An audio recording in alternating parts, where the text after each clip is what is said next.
Hello, everyone. Welcome to another edition of our Artist Lives Talk. I'm Allison Gulick, and I'm the Community Programs Coordinator at the Walters Art Museum. Today, I have the pleasure of interviewing Jay Gould. Hello, welcome to my subterranean studio. Before we jump into our conversation, I'd like to share Jay's bio and some context for time and place the exhibition will be referencing throughout our conversation. I'd also like to remind viewers that they can contribute questions anytime throughout the conversation via the comments. Jay Gould conceptually integrates scientific topics into tactile photographic works that ponder provocative curiosities, paradoxes, and the hidden world beyond our given senses. By combining modern and historic photographic processes with sculpture, Gould's one-of-a-kind works invite his audience on a journey through space, time, and a re-envisioning of what lies before our eyes. And then our conversation today is centered predominantly around the exhibition Time and Place, which was curated by Eleanor Hughes and Alexander Jarman. Time and Place was an installation of contemporary art in One West Mount Vernon Place, which used portraiture to engage with history and functions of the house. Artists Antonio McAfee and Jay Gould utilized photography to examine issues of class and labor, collapsing the distance between past and present. McAfee used photographs from W.E.B. Du Bois' exhibit of American Negroes, as well as other images of Black life to create composite, ethereal figures, while Gould's portraits of contemporary Baltimoreans evoke historic 19th century photographer. Support for that exhibition was generously provided by Neil and Sarah Meyerhoff. All right, are you ready? I'm ready, let's go. Let's get into it. Jay, can you give us a brief overview of your artistic practice and how you came to work with the Walters on Time and Place? Yeah, so I think working at the Walters for Time and Place was probably more thanks to you than anyone since I had photographed you not long before that. But my practice, I combined photography with like sculpture, time, and storytelling in most cases. And a few years back, I started bringing the historic wet plate collodion process into my work. I just really like the tactility in the medium and the kind of fickleness of it. It's a really geeky kind of process that requires a lot of fighting. But it's really tied to memory and time and history and also family artifacts. And so I was starting to also wanted to really share this with other people around Baltimore and make photographs for them. And so you and Scott were some of my first like test subjects in coming to the studio and being photographed. And I think at that point, I'm guessing somehow you brought this to the attention of Ellie Hughes, and it's, you know, I'm so grateful for that, the partnership that it led to, and this particular project was really exciting to work on. Yeah, just some context for our relationship. I think I first worked with you for the Station North Community Supported Art Project. That's how I kind of met you and learned about your work. And I studied photography also in college and have always wanted to have a wet collodion done. And so you put out like a call for models, and I was like, you were on it fast. Yeah. Yeah, that was a super awesome experience. And of course, I think that this process, I think, really connects to the house, which we'll get into in a minute. So there are a multitude of connections between your work and the project with the Walters at One West. What are some of the connections that stood out to you? I mean, the really big one for me was the time period of this project. The Hackerman House, or One West, was built the same year that wet plate collodion was invented. And so it immediately felt like fate, like meant to be. And so that connection was really exciting for me, because I really like thinking about the kind of past, present, future as I'm doing this old process. And so with that in mind, we started to think, the other exciting thing is, that meant that almost definitely wet plate photos would have been made in this place back 150 years ago. And so it really did start to feel a little bit like time travel, which camping my mind around that really felt great. Not to mention One West is like fully restored. And so there's a whole other aspect of sort of being taken back to that time period. Of course, seeing it in sort of the real full color, all of that is another kind of twist to the mind when you visit One West, I gotta say. Yeah, for sure. So one of the important things that's talked about a lot when we talk about One West is the labor that happened in the house. How did you and the curators talk about labor in preparing for this project? So I like that One West is really kind of about examining its history in the past, not just kind of restoring this place and admiring kind of its features, but also trying to understand how it was made and who worked there, which are fairly loaded topics. And the curators are really clear that that's the things that they like really examining in this place. And so learning about city grant and kind of the implications of unseen labor was really important. And then also I was really excited learning that they had some history about who made One West, and that all these kind of famous artisans and craftspeople of the time were involved in making this building, which was kind of the iconic building of that moment. And so, talking about that was really exciting. So we, like this photo that's on display now, we realized, or I learned that the original metalsmiths who built the kind of railways and the exterior metal still have the same location down on Saratoga Street, and you can see how similar they are. And so a chance to go down there and photograph the same family in the lineage of metalsmiths that worked on One West was fascinating, and really felt welcome to get to kind of go back in time that way.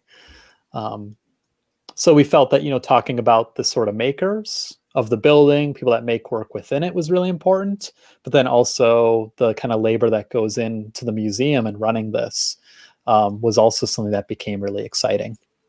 Yeah, and that kind of leads into my next question, which is what was the importance of photographing the unseen labor in the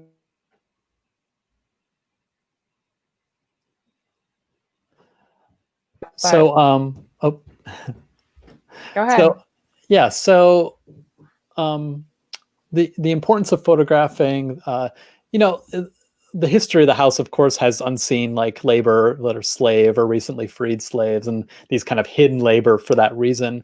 And not to draw too big of a negative connection between it, but museums have a huge amount of unseen labor hidden behind these walls to try to really kind of keep our attention on the artworks and the history within. And of course, there's kind of the public facing curators and directors and the people that greet you at the door. But I've always really enjoyed just the amount of people that make these places run, whether it's a small museum or a larger museum.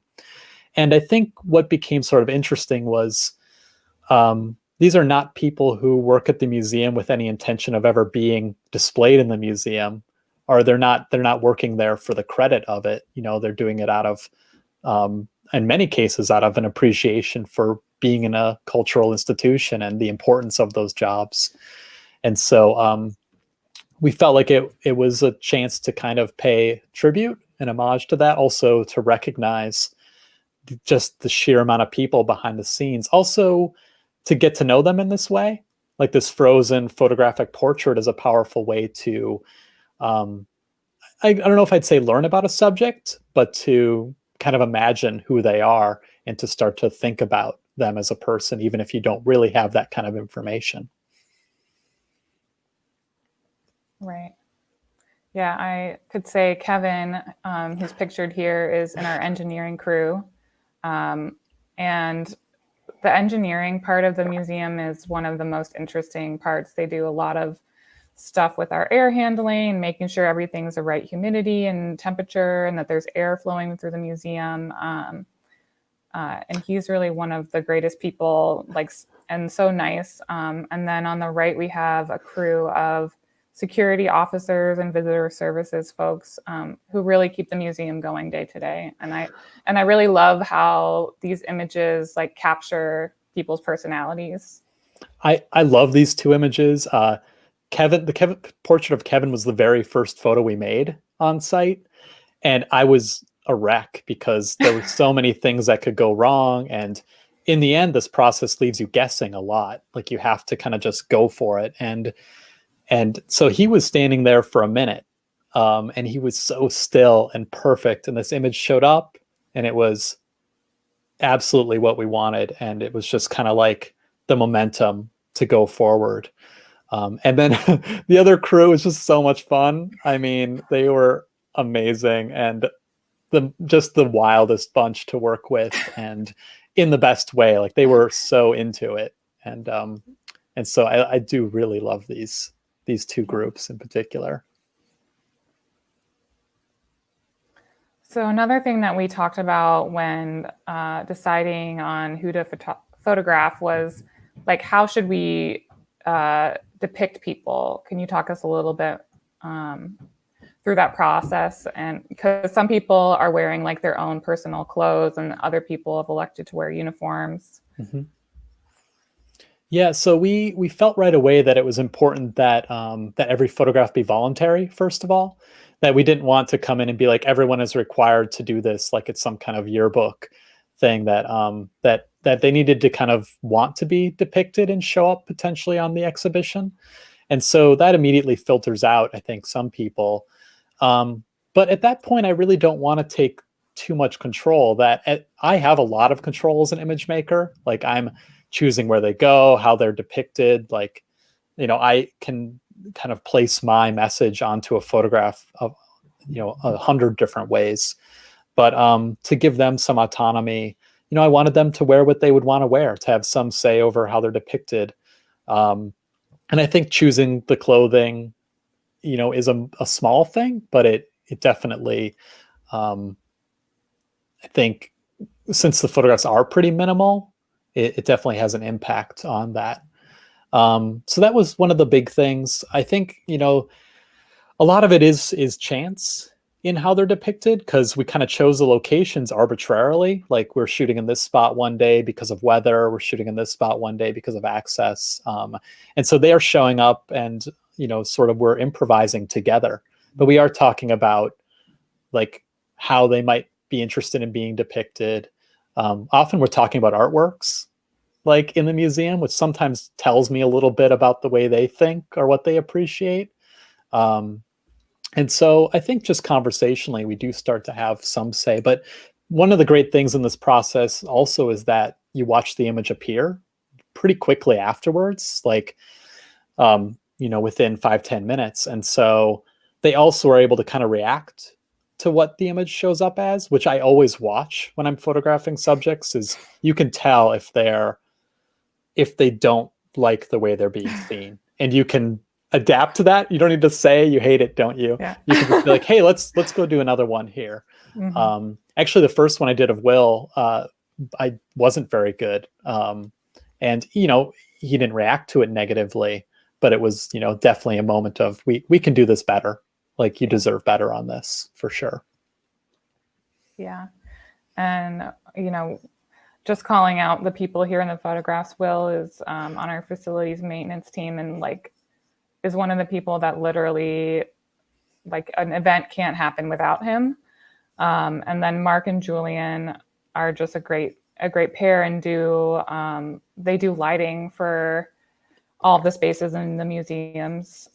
So objects as well as just general spaces that people are moving through. And they're all really great people to work with. And one of the things I love about this project is the way that it, for me as somebody that knows all these people, sort of captures different elements of their personalities that we don't always get to see day to day. And some of that's, you know, more personal, and then some of that's more based on their work and what they do in the museum. Mm-hmm. And I really like that component. Another thing that we wanted to talk about was your camera itself. You built your own large scale camera for this project. Can you talk to us about the camera. Can you, I know maybe you want to show it to us, or talking about the process of making it. Yeah, so definitely one of the things that I love to share. But so when I came in for that initial meeting, what Ellie Hughes started asking was, how big can we go? Like, what are larger plates? We're sort of accustomed to contemporary art being bigger. And I sort of cautiously explained that the size of the image is dependent on the size of the camera. Like, it's what this physical plate that's being exposed directly. And so to make a bigger image, you need a bigger camera. So as I'm explaining this, at the time, my biggest camera is 8x10 inches. And I'm cautiously, like, I'm simultaneously thrilled and terrified at this prospect, because heading in this direction means an enormous investment of time and money. Not just the camera goes up, but all the process needs to be enlarged, and difficulty enlarges too. And so I'm definitely worried about all sorts of things. At the same time, I've wanted an excuse to build a giant camera for ages. And this, again, kind of like the timing of it all seems sort of meant to be. And so once we had the go ahead that this thing was going to happen, we want bigger scale, I set to work right away designing and building this camera. And I just, like, as you know, like I'm my family was woodworkers. I love engineering and tinkering. Like, part of half my studio shop, and I just love to play. And so I just kind of started working on this incrementally and testing as I went. And it was a huge learning process. It took me about 3 months to build it. And so you can see in these slides, I CNC milled aluminum pieces. It has, certain aluminum parts for stability. I had to figure out how to fold bellows, because at a certain point I realized, if I'm going to make this, I want to make the whole thing. I could order bellows. They'd be pretty expensive, but I could definitely find someone to do it. But I just wanted to do it. And so that was the hardest part, actually, of the entire thing, was the giant bellows. They're 20x20 inches, but they expand 65 inches. So they're like, it's hard to gauge scale on them until you're sort of in front of them. Yeah. But yeah, I can definitely back up and show this giant thing. I don't know if you want to go to the next slide with some more construction images. Sure. But so there's it kind of in its testing phase, and I've got it here in the studio. And in its sort of compressed state here, it's about 2.5 feet long, and it can then expand out from the front. And everything about it is big and heavy. This lens weighs about 10 pounds. This more period specific one is 17 pounds. And so to kind of weight something like that off the end of this when it's extended out 5-6 feet, which sometimes it is crazy difficult. But it's a monster. I have the slide there of my assistant Allie holding it, because there was a slight breeze that day, and it is like a giant sail. And so that becomes the photo assistant job, is to protect the enormous one-of-a-kind thing. Right. But I'm super happy with it. It's a prototype form. And so even since the Walters show, I've been kind of replacing pieces and improving it. And I know I love that it has this history of being connected to this project, and it's kind of first form, and now I can use it forever. Because I like the design. I think, not to be too full of myself, I'm like, I think it's a good design, actually. It folds up small for a camera this size. And yeah, it's super cool. I should grab one of the plates too, for just for context of what I'm talking about. Here's one of the photos of Mike. And so you can see they're 16x20 inch on glass. And so they're big. And very fragile. Right. I was going to say big and delicate. Big and delicate. Can you talk to us a little bit about your choice to use this historic process? I mean, it would have been a lot easier to, shoot digital images with an SLR and then just change the color. Yeah, I think, obviously it talked about its relationship to the time period of of the One West building. But I mean, really, it is like it's a very tactile process. And when you see it in person, it clearly is different. For one thing, it's on typically on black metal or black glass or something that's been enameled black. And it's literally silver sitting on top of it. And so it has a reflectivity that is really unlike any digital process, since those are almost always like ink on paper or silver on white.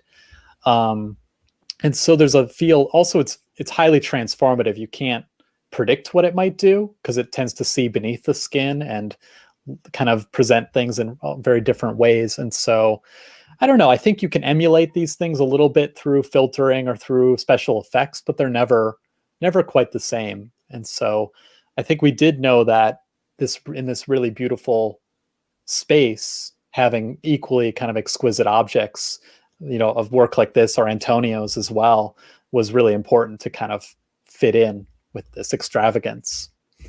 Yeah. And I think that, there is something very serendipitous, I think, about the timing of the house being built and this process being developed. Yeah. So I don't know if you want to get into the process here, but as I said, it was invented 1851. Frederick Scott Archer is generally accepted to be the inventor of this part of the process. So sometimes you hear there's a lot of different names for them: Archer types, tin types, ferrotypes, amber types, and on and on. A lot of photographers named their little twist on the process after themselves. I haven't done that yet. I think I'll avoid that. But we can jump into the next slide and I can go through the actual steps. Yeah, that would be great. So it's called wet plate collodion as its more formal name. And basically the whole process has to happen while it's wet, meaning you need the darkroom nearby. And it's like an 1850s Polaroid. So here I'm pouring collodion on, which is a binding.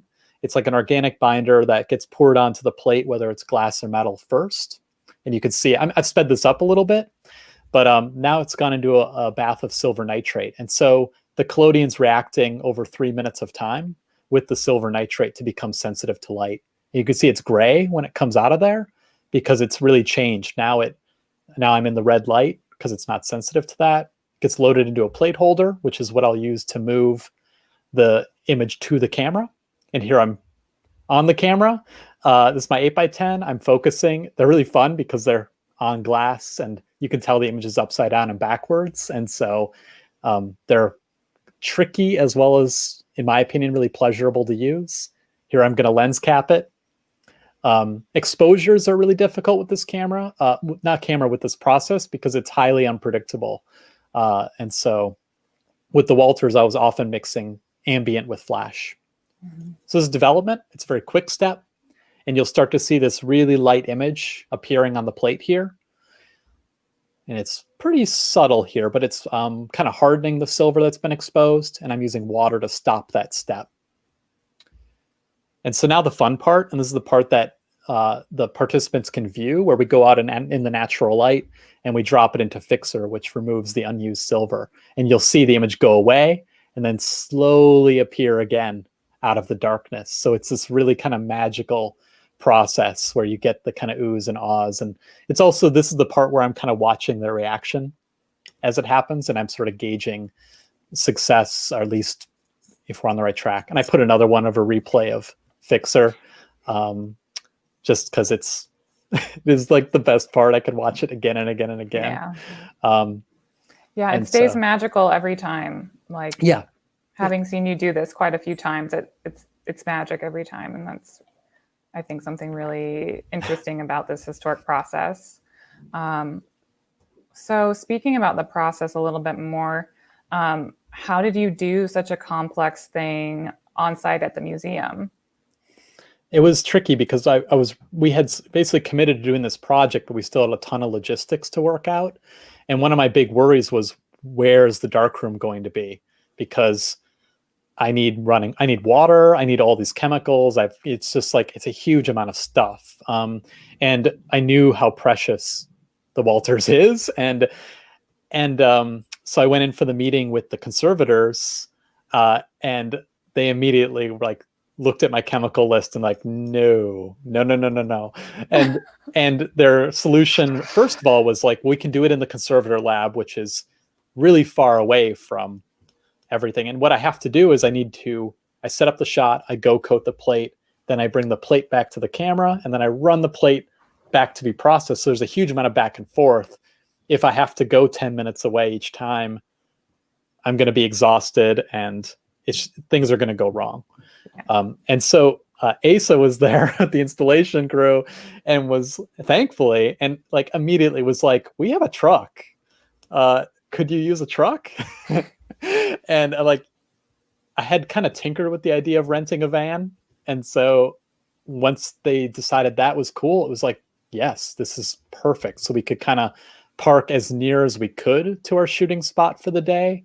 And inside of that, you can, I have like it's an ice fishing tent, which they're mostly blacked out. And then I black it out the rest of the way. So I'm able to have a dark room in there and have all my water and work up in the truck. And it was perfect. So I have to run out between the truck each time. The biggest issue was heat. Like it really hates heat, the process. And of course, a 95-degree day in Baltimore, sitting in a truck all day it did lead us to some of the more complications, but worked out. Yeah, for sure. Yeah, I think the next few photos are kind of a little bit of behind the scenes, seeing the artist in action, and then the final project. Yeah, so I mean, these ones are in the sculpture park, so they have good ambient light, and then I'm using also some flash to kind of make sure that I'm sort of getting the lighting that I want mixed in with this. And so Angie Mary is like basically doing like, I think was standing here for maybe a minute, and then the flash gives it a little extra punch. This image always makes me laugh because we were talking about a piece in the museum by Degas, the Estelle Beaufour. It's like a morning portrait, which I love. And we're just talking about that. And I said, I really want to get like a kind of a sad portrait like that at some point. And and so she did it. Yeah. And I asked, what were you thinking about? She's like, I was thinking of cats. Like this isn't even a sad portrait. It's like just dwelling on cats. Yeah. I know exactly what about. piece you're talking about. Yeah. Because it was mixed into the show, which was a really exciting and interesting thing that we were able to do to mix the contemporary work in with our historic pieces. Yeah, I mean, that's a powerful piece because it's about someone who was killed in the Civil War, and this is the photo medium of the Civil War. So there's lots of tie-betweens on that as well. This looks a little bit more lighthearted. Yeah. Annie and Colleen with their matching outfits. And yeah, they wanted to go in the fountain. Not my idea, but I'm never going to turn that down. And we have One West in the background back there. And so, it is a really fun one. And, we were trying to make sure there was personality, that, they're volunteering for this photograph and they have a say over how they're photographed, and they're goofy and having a great time together. And I think it shows pretty well here. Yeah. I think I was there for that one, and it was especially fun. That was a very fun day. Yeah, I'm here. Yeah. And here's a bit of that reveal that you were talking about, when people have the chance to see their image come to life. Yeah, so I mean, I usually set it out there so they can spend some time, because it just sits in water indefinitely now. And I usually have some cleanup to do and I'm working on stuff, but I can listen while doing that and sort of make some decisions on where we're headed next, if we're doing another one, or, even just sometimes hearing the response is motivating. The funny thing with the truck too was just how many people kind of are walking through this part of Baltimore and see the truck and are like, hey, that's Jay. And they kind of wander up and like take a photo and peek at the photos. So Akia, working on the Sondheim exhibition at this time, kind of popped in and wanted to see the plates I was making. So started just pulling them out and talking about them, which was, a really fun thing to have happen while kind of in progress on something. Yeah, I kind of felt like a community project in that way, with the number of people stopping by to see what was going on and get interested in the show. Also, all the like once all the Walters people knew this was going on, they would just come out and like take their breaks and watch images appear, even if they weren't being photographed or anything. And so it became kind of a little party around the water bath. Yeah, it was definitely, it was, I mean, yeah, it was super fun. And, you know, it was a great time of year, excuse to go outside, check in. I got to check in on the artist, see what's going on out there. Make sure everything's going okay. Can you talk to this piece a little bit? I think the juxtaposition of the real in color photo with your piece is really, seeing that juxtapose is really interesting. Mm-hmm. Yeah, so this part of One West, there's this enormous painting of like a very elegant woman. And this room, like this foyer, probably would have been like the big party room, which of this house hosted, I'm sure, hundreds and hundreds of parties, if not thousands. But I wanted something that would kind of respond to that very elegant piece. And these the conservator interns showed up, and you know, I actually like they were all kind of dressed in different periods, almost like contemporary down to like very almost Victorian. And we started just kind of placing on this couch with this kind of funny tall top on it. But I always kind of looked to see, and they actually really fell in, because a lot of waiting in this process. So they kind of fell into some of these positions, and then we just adjusted that. But it, you know, if we look at it, I don't have an image of them standing there in color, but it's like, it's such a transformation. And I just think it's very fitting also for this place. I picture them kind of in the midst of a gathering, hanging out here. Yeah, the double parlor is a great space and really gives you a sense of the house and its grandness. Yeah. Here's some more DIY darkroom. Yeah, so I was photographing other artists who had placed work into One West. And so my car, that's like when I'm not doing the big Eskimo tent in the box truck and I'm just doing 8x10, I'm able to use my car, which I joke is like, instead of a horse-drawn wagon, it's a Volkswagen. But I'm outside Area 405 photographing Antonio at his studio. And in the other image, I'm up in outside of Philadelphia photographing Roberto Lugo. And it's great because his family's there and there's his son like watching the image of his dad appear. And it was just a really kind of pleasant time. But that's often how I end up working, is sort of, you know, showing up someplace with this fairly minimalist setup to photograph this way, and just kind of processing in the grass feels very quaint. We have another video for folks. This is good. This is with the big camera. I don't have too many videos of it actually making a photo, but here it's making the plate of this crew here that we talked about earlier. And so I just pulled the dark slide out of the film holder, and I've pulled the lens cap off, and it's sort of wandering past. And so you get a sense of, I like this because you see that transformation from like real, just plain old day color to obviously what it becomes in the process. And their gesturing and the way they interact with one another is so great. Like they just kind of did this. They became like a band photo. Yeah. And so that was really, they were kind of a close group with one another. Yeah. This was one of my favorite pieces. And then I think also like bringing the monument into the background, I think also does this really, I mean, the process itself does a lot of that time collapsing of past and present, but I think that the monument sort of brings a whole new layer to that.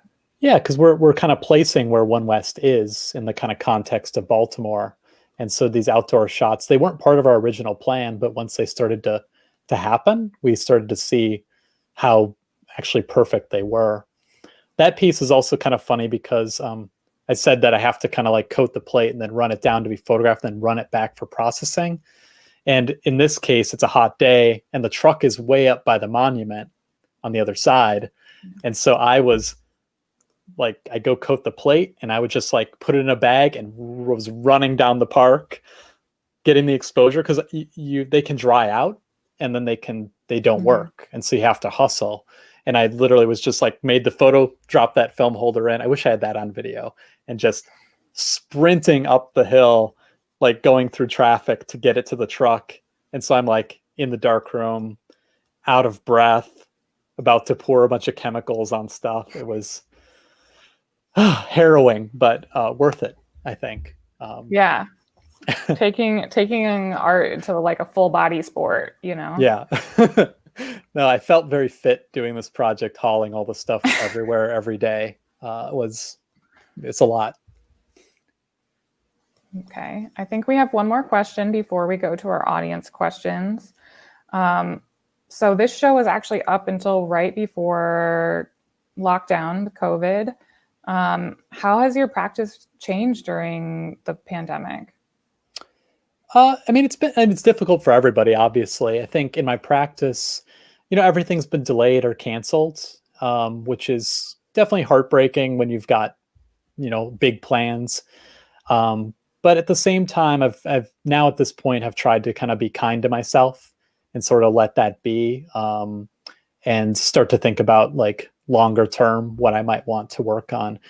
With this particular process and its connection to photographing people, it's definitely been an upset that I can't photograph in a lot of situations. And I also feel somewhat uncomfortable trying to get subjects in situations, that it's difficult. It's also difficult when I do photograph people to just make them the way I used to. I often would kind of pop my head in to kind of like change little things or grab their hands and just do little movements. But everything about that is different. So at this point, after 6 months of reflection, I've slowed down, let that be, and just trying to think about how to find a different balance. And so for my case, I'm still making wet plate and still photographing people, but less seeking out exhibitions and things less as well. Just waiting for things to maybe catch up a little bit. But then I'm always goofing off on other weird ideas, and I'm constantly tinkering in whatever little free time I have. I think I'll grab. You wanted to see this? Yeah, something you've been working on. I'm always mixing media. I mean, I'm based mostly around photography, but I like to incorporate it other ways I can. So one thing I started doing was doing chip carving, which is where I carve into wood, and I started kind of doing it on photographs. So it's a little tough to see, but these are all carved out. And so I've just started making photos, and I don't know, a couple times a week. I just it's kind of like sitting there, and it reminds me a little bit of like doing embroidery, like sitting on the couch. Like I can do this sitting here while I just sort of unravel the stressful days that have just happened. And it's, I don't know, I feel like there's something there that I'm going to kind of dig in. And I'm also trying to get through some projects that have sat in my sketchbooks for a long time. They're just one-off things that may or may not work. They're not hyper involved, which I think is important, that things that I can whittle away on. But I'm lucky that I can to do that with my space down here in my own home. Makes it definitely a little easier to do some of this. What?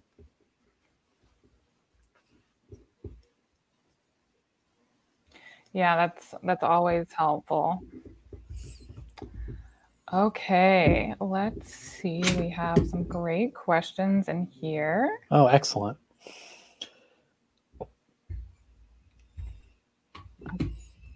So we have a question from George Sissel.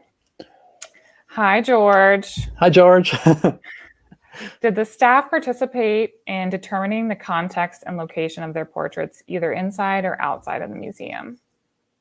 Only a little bit. In most cases, they kind of signed up for basically a time and day, and where we were going to be photographing that day was determined by weather a little bit. It was also determined by events in the museum, and so we didn't always have access to every place. And because of the amount of equipment I need to haul, we usually tried to cluster the shoots. So we might do a day in the sculpture park, and then a day outside, and then a day in One West. And so they didn't have a lot of say over that, though. in some cases, the helpers like Allison and like other people who were kind of assisting me during this time could make suggestions to be like, so and so's showing up. I know that they really like this, or they like this space, or I talked to them the other day, and so I could kind of get a little bit of input. But unfortunately, ideally it would have been like, what's your favorite spot in the museum, or what's something that you really connect with, and we make a photo there. But for logistical reasons, that became really challenging. Yeah. Let's see. What else? But outside, actually, we had a little bit more say. Like I said, like Colleen and Annie wanted to go in the fountain. That was their thing. And Right. we were actually able to move around a lot more once we were outside. Yes. So we have a comment here from Sonia. Love Baltimore. It has so much amazing spirit and hidden beautiful places worthy of photography as an art form. Definitely. And we should say that in case you don't know, a lot of the photographs that were taken around One West are in the Mount Vernon Park. So the George Washington Monument is in the center, and then there are 4 parks that kind of come off from there. So I think we were mostly in South Park, which is near Center Street, and then also I think the other one is in West Park, looking up towards the monument. Yeah, and we were kind of had the truck right next to the, I guess, East Park. So we did spend some good time there. But yeah, no, I agree, Sonia. It's a good point. I mean, I've photographed, I feel like, a pretty narrow amount of Baltimore, really, like a lot of people here. But, I teach as well. So I often see so much of the city through like the work of my students and other artists here. And I feel like there's never an end to how many things have been unearthed and seen. It's exciting. Yeah, there's always something more to learn about Baltimore, for sure. Yeah.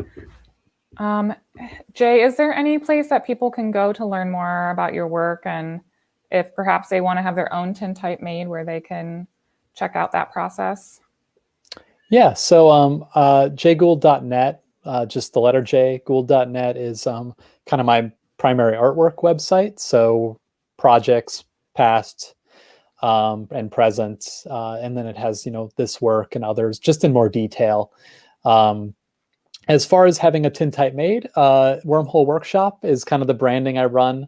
I sort of label it sort of affordable time travel, but I do that primarily around the Baltimore area. And so, if that's something of interest to you, you can go there and ask. You can always send me questions that you have, and you can book online. Everything right now is outdoors, just, for safety reasons, but we are still making photographs and hoping to we do run pop-ups sometimes where we can get a lot of people in.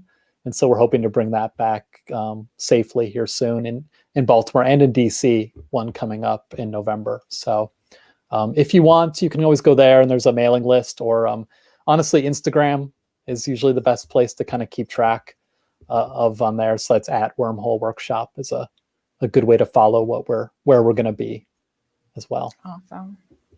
Well, it seems like we don't have any more questions. So I just wanted to thank you so much for being here with us today, Jay. It's been really great to hear more about that behind the scenes with Time and Place and learn more about your process. I also want to give a big thank you to our digital team for making this program possible, and to all of you for showing up and watching and experiencing this with us. And we hope you'll join us next Thursday for our live Boschel lecture, which is entitled Polychrome and You, with guest speakers Sarah Bond and Mark Abbey, and moderated by our curator, Lisa Anderson-Zhu. All right. Thanks so much for being with us, guys. Yeah, See thank ya. you.